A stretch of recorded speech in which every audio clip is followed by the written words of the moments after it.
Hello बच्चों, तो आज हम जानेंगे वेरिएबल्स के बारे में, चाहे वो किसी प्रोग्रामिंग लैंग्वेज में हो। वेरिएबल्स क्या होते हैं यार? वेरिएबल्स कुछ नहीं है, बस कंटेनर है जहाँ पर हमारा डेटा स्टोर होता है। जैसे प्रोग्रामिंग में अगर आपको कोई भी स्टोर करना हो डेटा, जैसे आपका नाम है, आपके पापा का नाम है, कोई वैल्यू है, कोई नेम है, किसी की एज है, कुछ भी अगर आपको स्टोर करना है तो आपको चाहिए कंटेनर यानी जगह चाहिए। तो जैसे आप वेरिएबल के अंदर कोई डिफाइन करते हो कि ए इक्वल 10, तो ये तो हो गया भैया आपका वेरिएबल, और 10 तो हो गया आपका डेटा। अब जैसे आपने ऐसा डिफाइन किया तो रेम के अंदर क्या बनेगा, कंटेनर बन गया।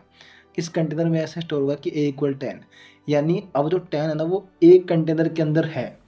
जैसे मान लो कि लाइक विश्वास कोई बंदा है, वो इस घर के अंदर रहता है। अब जब आप बताना होगा कि वही विश्वास से मिलना है, तो आप ऐसे थोड़ी बोलोगे यार उस घर में चल जाओ, ये घर में चल जाओ, वो घर में, क्योंकि घर तो बहुत सारे होंगे लाइन के अंदर। तो घर का नंबर चाहिए ना आपको, उसी नंबर से आइडेंटिफाई करोगे आप कि उस घर में जाना है, उसमें विश्वास रहता है। तो अगर मेरे को 10 को पकड़ना है तो भैया मुझे इसके घर का नाम पता होना चाहिए। इसके घर का नाम क्या है? ए है, जो कि वेरिएबल है। तो मैं पकड़ूंगा 10 को। ऐसे अगर मान लो मैंने एक और वेरिएबल बनाया पासवर्ड नाम का, जिसके अंदर वैल्यू ये है।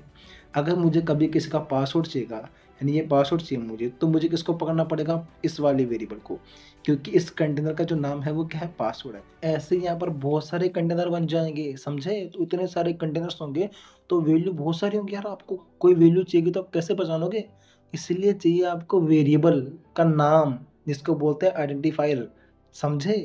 यानी उस नाम को पकड़ो, उस कंटेनर में क्या वैल्यू ऑटोमेटिक आ जाएगी अपने पास से। इसको प्रिंट कराओ, इसका यूज करो, कुछ भी करो, कुछ भी करो।